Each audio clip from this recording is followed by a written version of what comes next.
Hello. आज हम लोग पढ़ेंगे कक्षा 7 की गणित का अगला चैप्टर अभ्यास 2E। इस अध्याय में हम लोग पढ़ेंगे क्या? इस अध्याय में हम लोग मानक रूप में लिखना पढ़ेंगे, संख्याओं को यानी मानक रूप में लिखते कैसे हैं। साथ ही इसी को मानक रूप कहते ही हैं और साथ ही इसको वैज्ञानिक संकेतन भी कहा जाता है। यानी संख्याओं को हम ये कहें कि मानक रूप में लिखिए या वैज्ञानिक संकेतन में लिखिए तो दोनों का मतलब एक ही होता है। ठीक है? तो जैसे मान लीजिए कोई संख्या लिखी है आपकी, बड़ी से बड़ी कोई संख्या ऐसे लिख दी गई, कुछ भी लिखा है और आपसे ये कहा जाए इसे मानक रूप में लिखिए या फिर वैज्ञानिक संकेतन में लिखिए। तो मानक रूप का मतलब होता है कि संख्या जो भी लिखी गई है उसमें दशमलव पहला जो अंक है, ठीक, जो अंतिम अंक ये कह सकते हैं, इधर से राइट लेफ्ट साइड से वहां उसके एक अंक बाद लगा के और गुणे में 10 की घातों के रूप में जो व्यक्त किया जाता मान है, यानी व्यक्त किया गया जो मान है, वही आपका मानक रूप होता है। ठीक। और उसी को मानक संकेतन भी कहते हैं, यानी वैज्ञानिक संकेतन भी कहा जाता है। ठीक। अब इसको लिखते कैसे हैं? जैसे हमने कहा कि मान लीजिए कोई संख्या आपकी लिखी गई है, जैसे ये 56 यानी 5600 लिखा है और इसे हमें वैज्ञानिक संकेतन में लिखना है। तो इसको लिखने के लिए ये देखा जाएगा कि इसमें दशमलव कहाँ पर लगा है। ठीक। यानी दशमलव कहाँ पर लगा है। तो दशमलव यदि लगा है तो ठीक है, और यदि नहीं लगा है किसी भी संख्या में तो हम ये मान के चलते हैं कि उसमें दशमलव सबसे आखिरी में लगा होगा। कहाँ पे लगा होगा? सबसे अंत में। ठीक। अब यदि दशमलव सबसे अंत में लगा है तो फिर इसे हम ले जाएंगे एक अंक बाद। दशमलव कहाँ ले जाएंगे? एक अंक बाद। ठीक। और जब एक अंक बाद ले जाएंगे दशमलव तो लिखा क्या जाएगा? 5.6। अब ये देखो, जैसे ही 5.6 करके लिखेंगे गुणा, यहाँ पर जितने अशून्य अंक होंगे, अशून्य अंक का मतलब क्या होता है? शून्य के अलावा अंक, वो तो लिखे जाते हैं। ठीक, अशून्य अंक। यदि बीच में शून्य है तो वो भी लिखा जाएगा, लेकिन यदि किसी भी अशून्य अंक के अंत में केवल शून्य है तो वो फिर नहीं लिखे जाते हैं। ठीक। और अब इसके बाद गुणे में 10 लिखा जाएगा। घात कितनी लिखी जाएगी? तो घात जितने अंक दशमलव विस्थापित हुआ है, या वो बाएं आगे से पीछे गया या पीछे से आगे गया है। तो यहाँ पर दशमलव पीछे से आगे जा रहा है। कितने अंक आगे गया है? 3 अंक गया है। तो जितने अंक आगे या पीछे जाता है उतनी घात लिखते हैं हम। ठीक। यदि दशमलव आगे से पीछे गया है तो घात माइनस की होगी। क्या मतलब? आगे से पीछे, जैसे मान लीजिए यहाँ पे ऐसे लिखा 0.000 और 5 2 ऐसे लिखा है। तो यहाँ पर हमें दशमलव एक अंक बाद लगाना है, मतलब अशून्य अंक जो होगा उसके एक अंक बाद। तो 5.2 लिखा जाएगा। गुणे 10 की घात ऐसे लिखेंगे। अब देखेंगे दशमलव कितने अंक पीछे आया है। दशमलव गया कहाँ से है? तो यहाँ से आया है यहाँ पर। कितने अंक पीछे गया? 1 2 3 4, 4 अंक पीछे गया। घात लगेगी 4। अब यहाँ पर घात माइनस की होगी या प्लस की होगी, तो ये डिपेंड करता है दशमलव विस्थापित किधर हो रहा है। आगे से यदि पीछे जाता है तो घात माइनस की होती है, और यदि पीछे से आगे जाता है तो घात प्लस की लगाते हैं। ठीक। बात समझ में आ गई ना? क्या करना होता है? दशमलव यदि संख्या में लगा है तो ठीक, यदि लगा है तो जहां पे लगा होगा हम उसको एक अंक बाद, जो अशून्य अंक लिखे हो उनको, यानी उनके एक अंक बाद दशमलव, यानी पहले केवल एक अंक, दशमलव के आगे सिर्फ एक अंक होगा, वहां पे लेके जाएंगे। फिर गुणा में लिखेंगे 10 की घात, जितने अंक दशमलव आगे या पीछे हुआ है उतनी घात लगा देंगे। यदि 2 अंक दशमलव आगे गया है तो घात 2, या 2 अंक पीछे गया है तो घात 2। बस चिन्ह, दशमलव यदि पीछे से आगे जा रहा है तो घात प्लस की होगी, और यदि आगे से पीछे जा रहा है तो घात माइनस की करी जाएगी। ठीक। चलिए सवालों को देखते हैं हम एक एक करके। जैसे यहाँ पर संख्या लिखी है 62 लिखा है, और इस पर देखो कितने जीरो लगे हैं आपके? तो 2 2 4 और 3 7 जीरो है। ठीक। कितने जीरो हैं? 7 जीरो, 2 2 4 और 3 7। अब इसे कहा यह गया मानक रूप में लिखे। इसमें दशमलव क्या कहीं लगा है? तो हम देख रहे हैं कि इसमें दशमलव कहीं भी नहीं लगा है।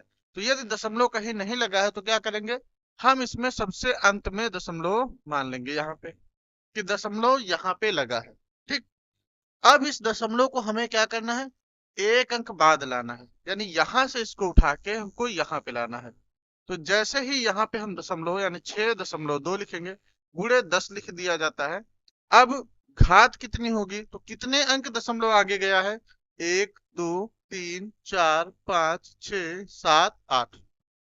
सात तो जीरो हो गए, और एक जो संख्या 2 थी, मिला के कुल 8 अंक, यानी 8 अंक यह दशमलव पीछे से आगे आया है। अब ये 8 घात लिख दी जाएगी। अब ये घात प्लस की रहेगी या माइनस की, तो ये डिपेंड करता है दशमलव किधर विस्थापित हो रहा है, आगे या पीछे। तो दशमलव पीछे से आगे जा रहा है, इसलिए घात प्लस की। बस यही आपका उत्तर होगा। ठीक। चलिए आगे, अगला नंबर सवाल। अगला नंबर सवाल लिखा है जीरो दशमलव जीरो कितने हैं, इसके बाद 4 जीरो, 1 2 3 4 जीरो, फिर 8 लिखा है। अब ये कहा गया इसको वैज्ञानिक संकेतन में लिखिए। मानक रूप हो या वैज्ञानिक संकेतन, हमने कहा एक ही होता है। तो इसको भी हम क्या करेंगे, इस दशमलव को हमें लाना है एक अंक बाद, यानी यहाँ पे लाना है 8 के बाद, क्योंकि शून्य अंक 8 है। तो इसको लिखेंगे 8.। अब देखो इसके बाद कोई अंक नहीं है, तो हम यहाँ पे जीरो, दशमलव के बाद जीरो, अगर कोई अंक नहीं है तो हम लगा देंगे। ठीक। गुणा 10 की घात। अब 10 की घात कितनी होगी, तो यहाँ पे दशमलव देखो कितने अंक पीछे आया है, तो 1 2 3 4 5, तो ये घात 5 हो जाएगी। कैसी घात होगी, धन की या ऋण की? यह घात ऋण की होगी। क्यों? क्योंकि यह आगे से पीछे की ओर आया है दशमलव, इसमें दशमलव आगे से पीछे की ओर आया है। ठीक। चलिए अगला क्वेश्चन है।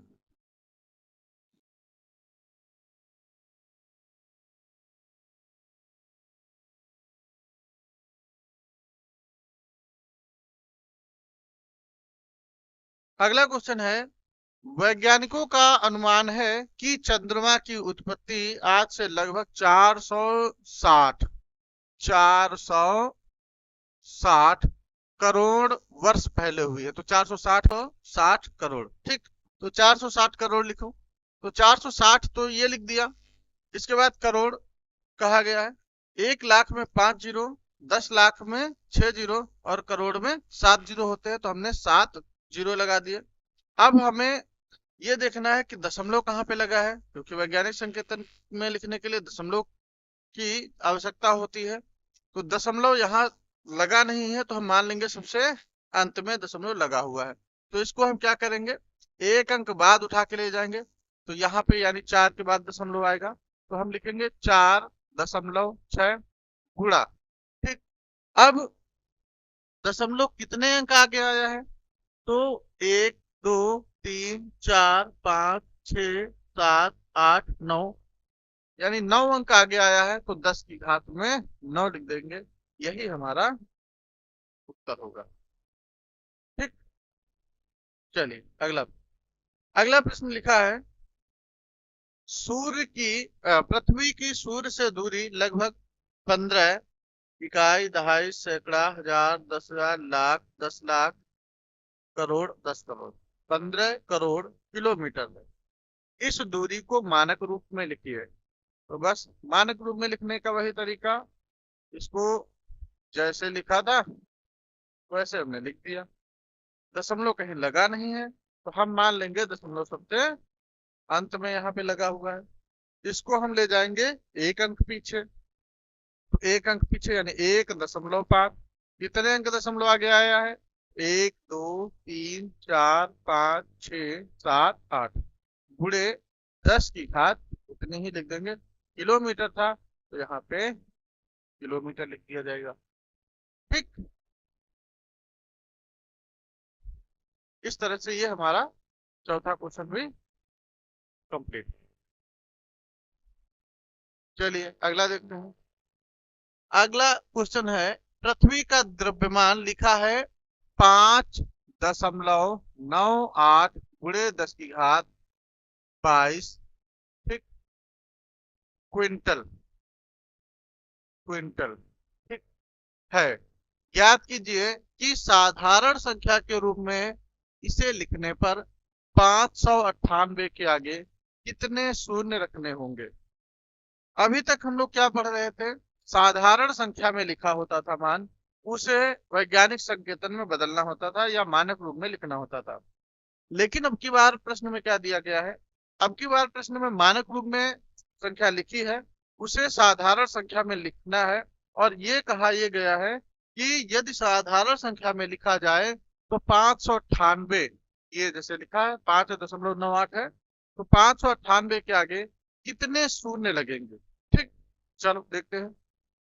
तो 598 यदि हमें लिखना है तो हम यदि 598 लिखेंगे तो दशमलव हमें 598 लिखने का मतलब क्या है, दशमलव को आखिरी में ले जाना पड़ेगा, यानी 598 के बाद तो हम दशमलव आगे से यहाँ पे ले आएंगे। ठीक, अब जब दशमलव आगे से पीछे आएगा, घात कितनी होगी, माइनस की होगी।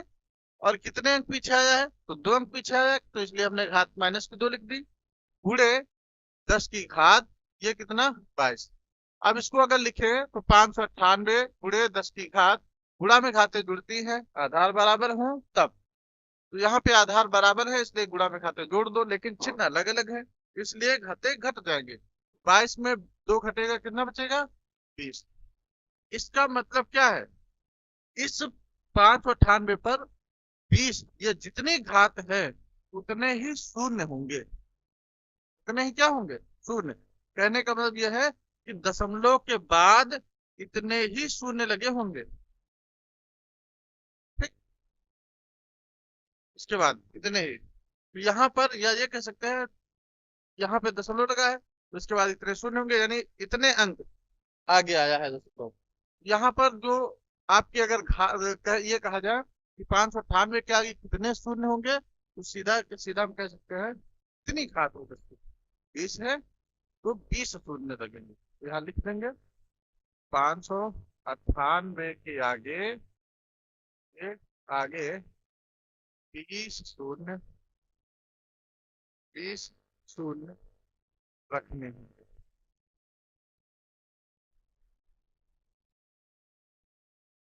ठीक,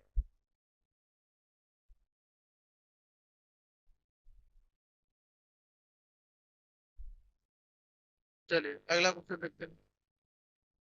अगला जो प्रश्न है हमारा, लिखा गया है निम्नलिखित संख्याओं को वैज्ञानिक संकेतन में लिखिए। कहने का मतलब यह है कि यहाँ पर अब प्रश्न आपको दिए जाएंगे और उन प्रश्नों को वैज्ञानिक संकेतन में लिखना है।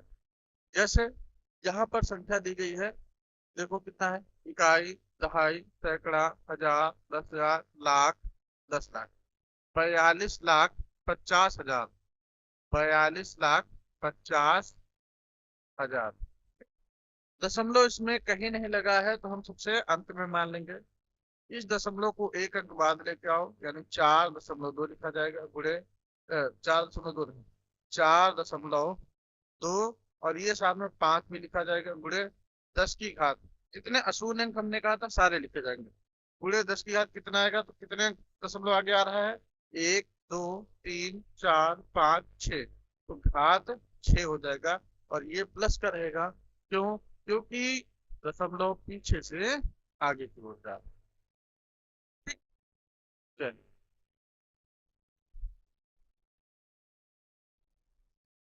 अगला है 2,20,00,000, 2,20,00,000, लाख यानी 5, 2,20,00,000। अब इसको भी लिखना है वैज्ञानिक संकेतन में, कोई बात नहीं, दशमलव कहीं नहीं इसमें लगा है तो हम यहाँ पे सबसे अंत में मान लेंगे। लाओ 1 अंक बाद, तो 2.2 हो जाएगा, गुणे 10 की घात। अब कितने अंक दशमलव आगे आया है, 1, 2, 4, 5, 6, 7, 7 अंक आगे आया तो घात 7, यानी ये आ जाएगा 2.2 गुणे 10 की घात 7। ठीक,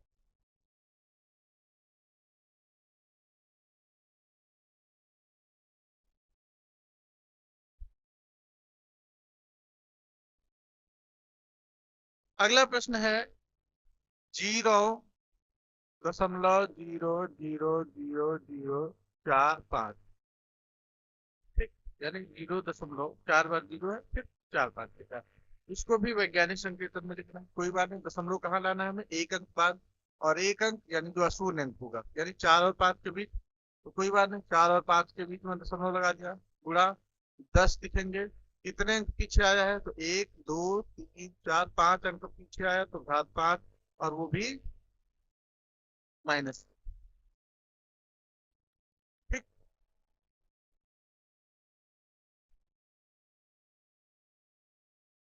चलिए अगला नंबर लिखा है 0.0025। तो इसको क्या लिख सकते हैं? 2.5 गुणे 10 की घात, दशमलव 3 अंक पीछे आएगा यहाँ से यहाँ। ठीक, गिनो, 1 2 और ये 3 अंक, तो घात 3, वो भी माइनस।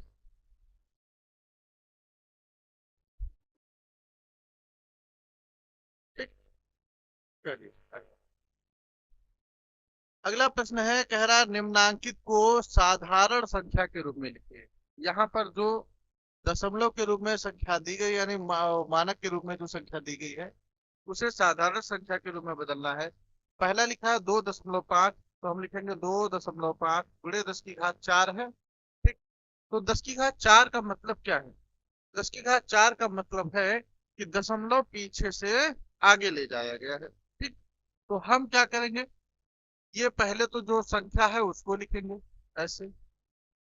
ठीक, दशमलव कितने अंक आगे गया है? तो यहाँ पर जितनी घात होती है दशमलव उतने अंक आगे जाता है, तो हम क्या करेंगे, दशमलव उतने अंक पीछे कर देंगे। यदि घात प्लस की है तो उतने अंक पीछे, और यदि घात माइनस की है तो उतने ही अंक आगे करेंगे। ठीक, यहाँ घात 4 है, प्लस की है, तो हम 4 अंक पीछे करेंगे, तो 1 2 अंक हमारा 5 हो गया, क्योंकि 5 के बाद एक अंक है, तो 5 के बाद फिर 3 अंक और गिन लो, 1 2 3, यानी दशमलव अब यहाँ पे लगा होगा।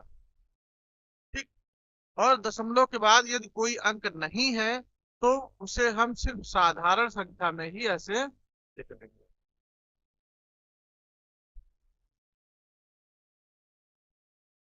ठीक,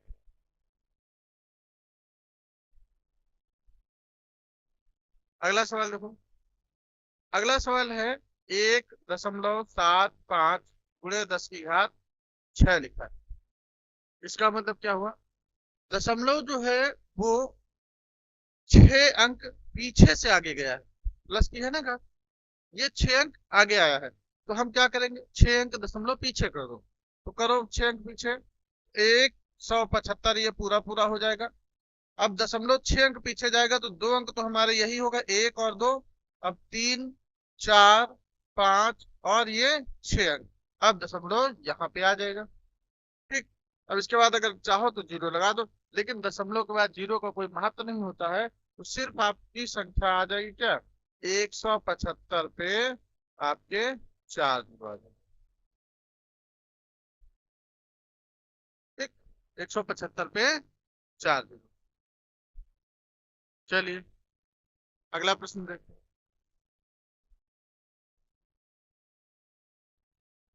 अब की बार देखो माइनस है,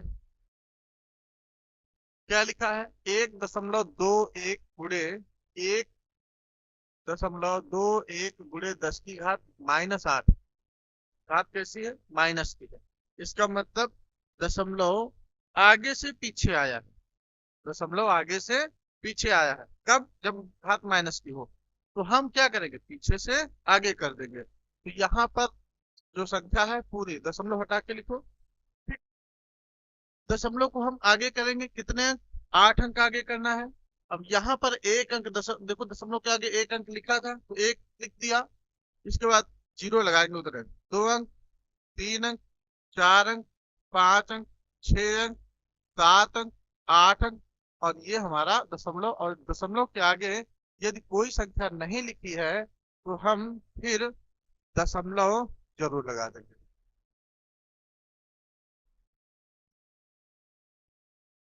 ठीक,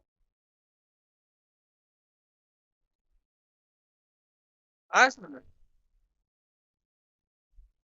एक और देखो, अच्छा यहाँ जैसे लिखा है, क्या लिखा है, 4.5 लिखा था, गुणे 10 की घात -5, घात -5 है, इसका मतलब क्या है, माइनस की संख्या है, इसका मतलब दशमलव आगे जाएगा, माइनस है, इसका मतलब दशमलव आगे जाएगा, क्योंकि आगे से पीछे आया, माइनस तभी लगता है जब आगे से दशमलव पीछे आए। कोई बात नहीं, हम पीछे से आगे ले जाएंगे, तो संख्या पूरी पूरी पहले लिखो, दशमलव एक अंक बाद लगा है, हमें कितने अंक आगे ले जाना है, 5 अंक आगे ले जाना है, एक अंक लिखा ही है, तो बचे अब कितने, 4 अंक, ओके, तो 4 अंक लगा दिए हमने, जीरो यानी 4 जीरो लगा दिए, अब दशमलव ये लगा दिया, देखो 5 अंक हो गए, 1 2 3 4 5, बस जीरो यहाँ पे। ठीक, इस तरह से ये आपके प्रश्न होंगे।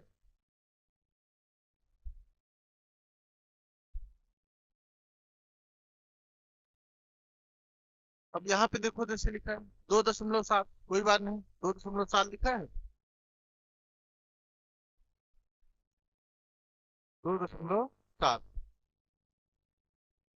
अब ये लिखा है गुणा 10 की घात -7, दशमलव कितने अंक पीछे आया है, 7 घात है, इसका मतलब 7 अंक पीछे दशमलव आया है, तो हम 7 अंक आगे कर देंगे, एक अंक हमारे पास है दशमलव के आगे, तो जब दशमलव के आगे एक अंक है तो आगे हमें कितने जीरो लगाने हैं, 7 लगाने थे कुल अंक, यानी 7 अंक पहले दशमलव लगाना है, जिसमें से एक अंक को दिया गया है, तो अब कितने बचे, 6 अंक, तो लगा दो, यानी 27 दिखा, 1 2, यानी एक अंक ये हमारा, दो ये, 3 4 5 6, और ये 7, यहाँ पे दशमलव लग जाएगा।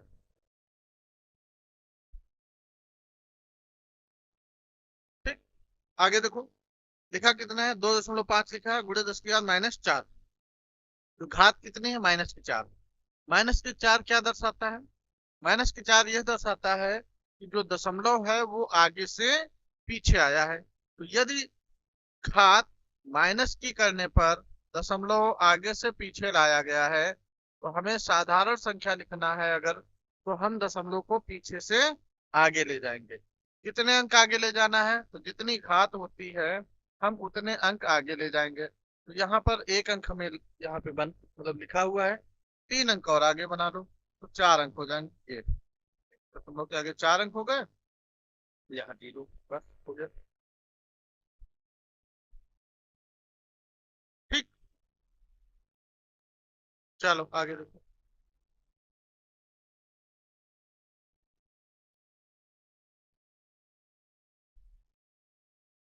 अगला क्वेश्चन है, एक इलेक्ट्रॉन का द्रव्यमान, इलेक्ट्रॉन का द्रव्यमान कितना दिया गया है, दिया गया 9.107 गुणे 10 की घात -28 ग्राम।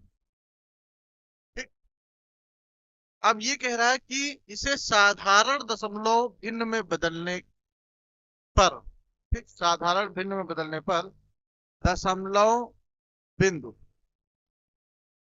तथा अंक 9 के बीच कितने शून्य होंगे, दशमलव अंक और 9 के बीच शून्य कितने लगेंगे, तो अब जरा देखो, ध्यान से देखना है, दशमलव यदि हम इसे साधारण संख्या में लिखें, तो साधारण संख्या में लिखने का मतलब क्या है, साधारण संख्या में यदि लिखना है तो 900, ये 9 1 0 7 होगा, अब दशमलव कितने अंक आगे आया है, मतलब आगे से कितने अंक पीछे आया है, तो 28 लिखा है, इसका मतलब दशमलव 28 अंक पीछे आया है, तो यदि हमें साधारण संख्या में लिखना है तो दशमलव 28 अंक आगे जाना चाहिए, 28 अंक, तो यहाँ पे एक अंक तो ये हमारा 9 हो गया, ठीक, एक अंक तो 9 हो गया, तो अब 9 के आगे कितने जीरो लगेंगे, तो 9 के आगे लगेंगे कितने, 27 शून्य, कितने शून्य लगेंगे, 27, क्योंकि 28वां तो ये 9 हो जाएगा, तभी तो 28 अंक पीछे आया है ना, तो ये 27 शून्य हो जाएंगे,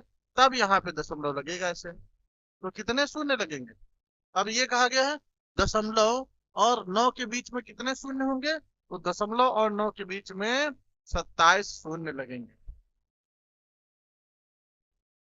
कितने शून्य लगेंगे, 27। ठीक, इस तरह से ये आपकी जो प्रश्नावली थी वो पूरी तरह से समाप्त हुई।